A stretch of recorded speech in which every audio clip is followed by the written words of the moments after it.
নড়িয়া অন্য জায়গায় নিয়ে গেছে, রাস্তাটাও মোর জানা নাই, তোমরাও কাহক কোয়ার পার না। যাক, এটা থেকে একটা বিয়ানিটার ডাক দাও, দেখা যাক আওয়াজ দেয় কি নাই। বিয়ানি, বিয়ানি। তোমরা কাই? ও বিয়াই, বেটিক তো কাজ কামে কিছু শিখির পার নাই, আর আজ আর আমার বাড়ি সাগাই খাবার আছেন। কোন লজ্জাতে যে আমার বাড়ি আসলেন? তোমার কি কোনো লজ্জা শরম নাই?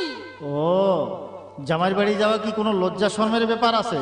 কোন আক্কেলে এমন কথা কইলেন? তোমার কি কোনো আক্কেল জ্ঞান নাই?